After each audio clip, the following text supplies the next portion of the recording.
Help support the show by joining the Patreon or becoming a YouTube member. Also, hit that like button and subscribe if you want more Browns-focused content. Okay, so we finally get an update on the Jim Schwartz situation, which had been looking like it was up in the air for the last week, right? Basically, ever since the Browns announced that they weren't going to hire Jim Schwartz, but that they were going to hire Todd Monken. There's been a question of what is Jim Schwartz going to do? Now, Jim Schwartz kind of, I think, put this over the top in a specific direction when he decided to throw a bit of a fit because he did not get the job, right? He cleared out his office. He had some choice words to say about certain members of the organization. And he stormed out the building upon discovering that he was not going to be the next head coach of the Cleveland Browns. And look, I have looked at this from Jim Schwartz's perspective. I've looked at this from the Browns' perspective. I've looked at this from Todd Monken's perspective. I've done videos about all of the perspectives about this conflict. And the conclusion is the same every time, which is Jim Schwartz can't come back. One way or the other, he can't come back. And they made the announcement today that Jim Schwartz had officially resigned.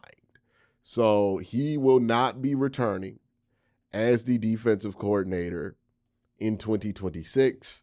I think after the press conference, it was very obvious that this was the direction that things were going to go, because in that press conferences, I thought that things were said that, are going to make it really hard for Jim Schwartz to come back, on top of Jim Schwartz making it hard to come back, right? So the Browns released this statement. Yesterday, Jim Schwartz submitted his letter of resignation as the defensive coordinator of the Cleveland Browns. We'd like to thank Jim for his contributions to our organization over the last 3 seasons. Our search for a new defensive coordinator will begin immediately.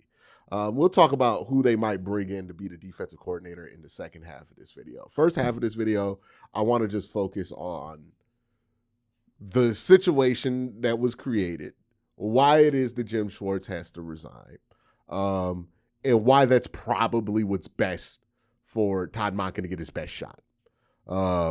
After the whole temper tantrum that Jim Schwartz threw, and look, I'm not calling it a temper tantrum to try to infantilize Jim Schwartz.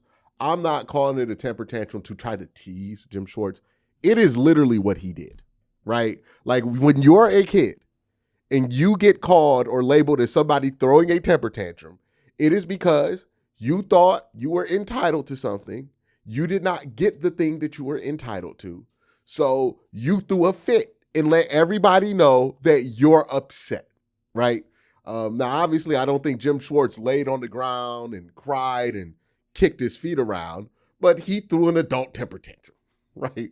When you hear that you don't get a job while you're under contract for a job you already have with the organization, and your reaction is to clear out your office and give the upstairs all the effers and all that shit, you know what I mean? You threw an adult temper tantrum, right? You could say it's justified. You could say it's not. From Jim Schwartz's perspective, I could understand the disappointment. I don't understand the reaction, right? I could get that it's really disheartening when you felt like this was your best chance to get back in as a head coach, and maybe somebody from high up was selling you dreams that they weren't going to live up to, and that caused you to crash out. I get it. I don't think it's acceptable, but I get it. I understand the anger.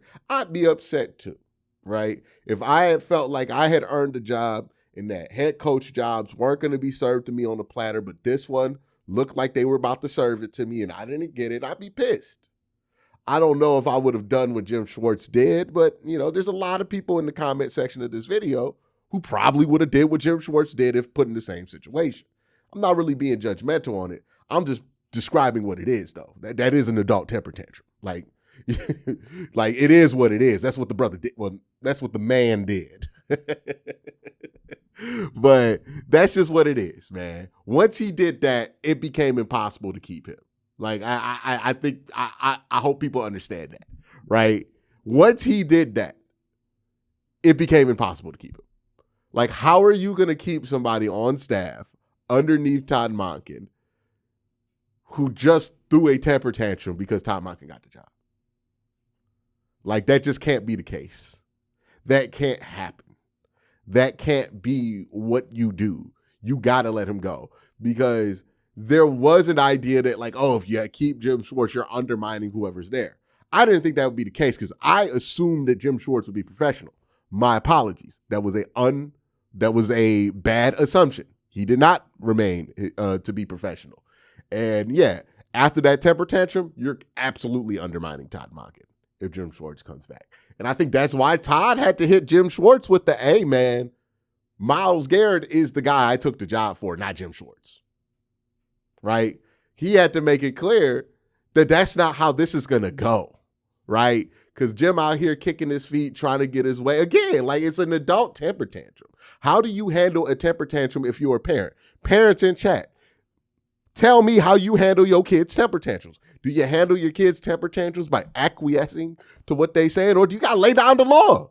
I know how my parents handled temper tantrums when I was a kid, and it definitely wasn't by giving me what I wanted and giving me more money and giving me more access. That would have made me, I'll keep my words on that. I'll keep my words on that under wraps. I'm not trying to get in trouble today, but y'all know what I'm saying, right? You throw a temper tantrum, you got to respond if you're in charge, laying down the law. Todd Monken responded to the temper tantrum from Jim Schwartz, said, hey, man, I wasn't chipping you, dog. Like, I don't know why you acting like this, okay? You can either come back and coach Myles Garrett, or you can't. Like, that's the options. You might not even get a defensive coordinator job somewhere else, dog. We not doing this. So either you want to take the job, you're going to work under me, you're going to do what business is, or you're going to go home. And Jim chose to go home. I think that's fine, okay? I think that's fine. After all of that, Jim Schwartz could not come back, right? Like, it just what it was. When the news broke on Monday, when I was still at the Senior Bowl, I was like, he can't come back after that. This is just more in that direction. So Jim Schwartz out as defensive coordinator. I do want to say one thing, though, before I get on to the second half of this video. There's going to be a urge for a lot of people, kind of reflexively, because Jim Schwartz is no longer in the Browns. Like, you know, some people view the Browns as a family, and Jim Schwartz is now not in the family. And when stuff like that happens, there is a reflexive desire to act like Jim Schwartz added nothing of value to this defense. I would avoid that, right? Jim Schwartz definitely added a lot of value. I thought he was really good at identifying interior defensive line talent. I thought he was really good at identifying some coaching talent. I thought he was really good at getting guys in spots that are simple, that are easy for them to learn, and not overcomplicating the game, right? I think Todd Monken brought up this in his press conference, but John Harbaugh has a phrase called elegant simplicity. And that's what Jim Schwartz was great at. He was great at creating elegant simplicity, right? And that is something that helped the Browns defense develop when they were having a pretty bad run before he got here. So I'm going to give my flowers to Jim Schwartz. I know that I don't love the way that he went out. I have my criticisms of how he went out, but I'm not going to let that taint the fact that he was really good at his job for 3 seasons in Cleveland. I think he was so good at his job that he might not be necessary in order to keep it going anymore. But I still think that people should give him his respect. So there's that. That's the Jim Schwartz part of it. We'll talk about who could replace him in the second half. But first, let me thank my sponsor, Sleeper. So it's Super Bowl week, and I think a fun thing to do with the Sleeper app would be to do at least 5 days of 5 different slips for picks on Sleeper. So every day you watch my channel, I'm going to be going over a different themed pick list that I have in for the Super Bowl. Defense wins championships. Well, will defense win championships on Sunday in the biggest game of the year? Let's go through some of my defensive-oriented picks here.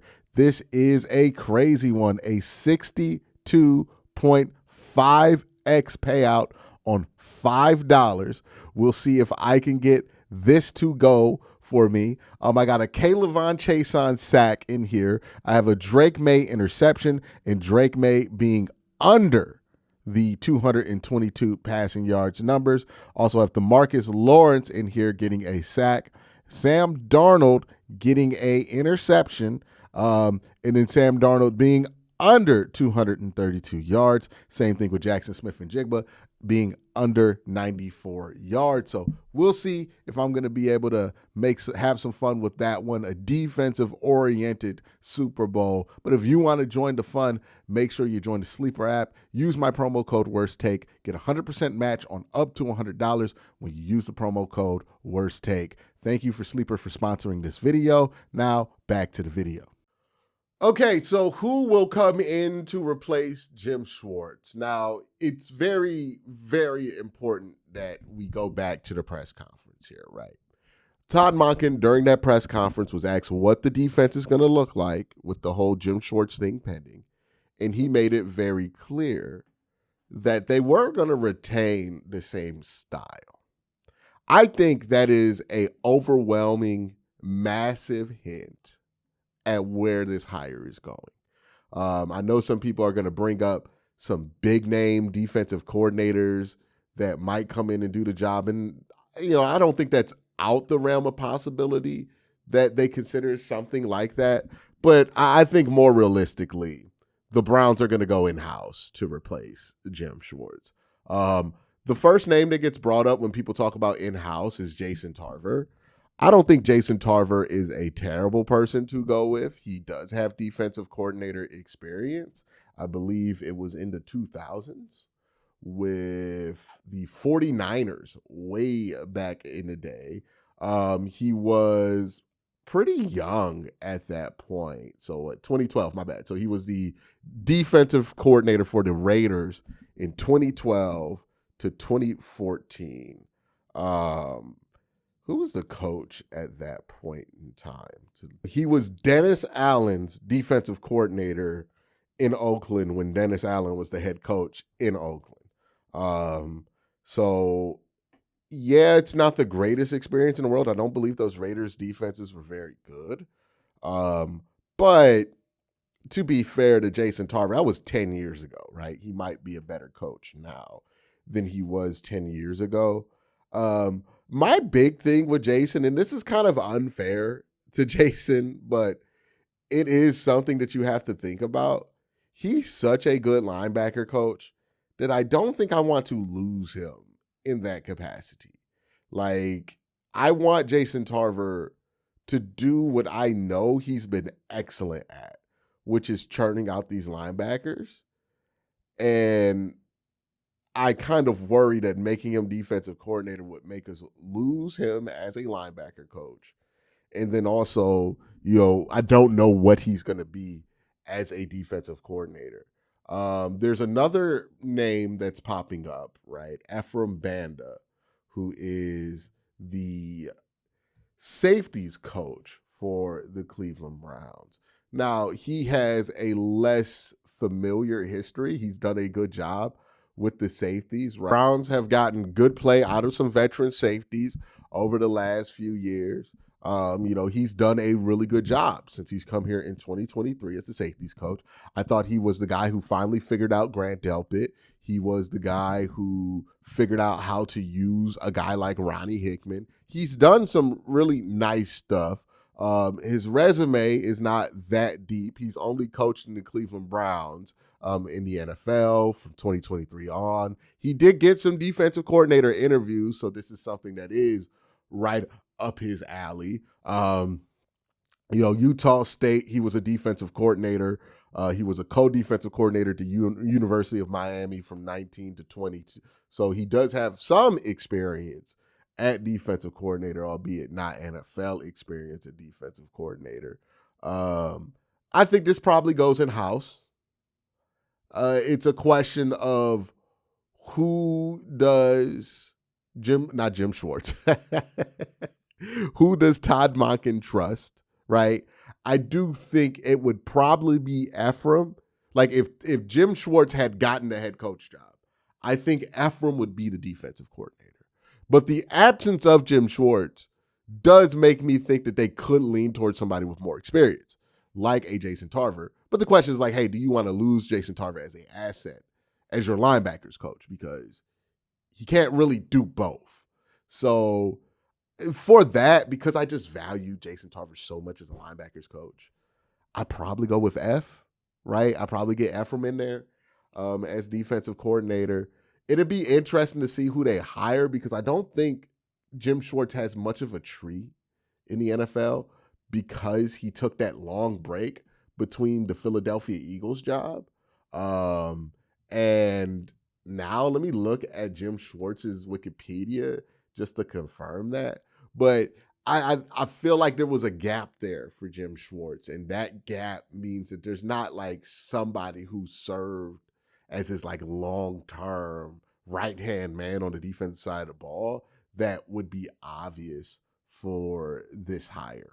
But because the Browns already announced that their plans are to keep the defensive system the same, this is verbatim out of the mouth of Todd Monken, I think that kind of gives us a conclusion of where this thing is going at the end of the day. And I think the direction that this thing is going is probably an in-house hire, somebody who's very familiar with what the Browns have been doing since 2023 and will be able to implement a defense that is very similar to what Jim Schwartz was implementing. Which in-house guy they go with, I'm not 100% sure, but they're probably going to go in-house and promote somebody because that sounds like what they thought of, right? It seems like when they got to the press conference, they weren't 100% sure if Jim was going to resign or not. And the plan was either Jim doesn't resign, he stays, he's the defensive coordinator, or Jim does resign and they promote, one of the guys from inside. So that's what I think is going to happen. Let me know what you think is going to happen down in the comment section below. Y'all have a great day. Have a better night. Peace.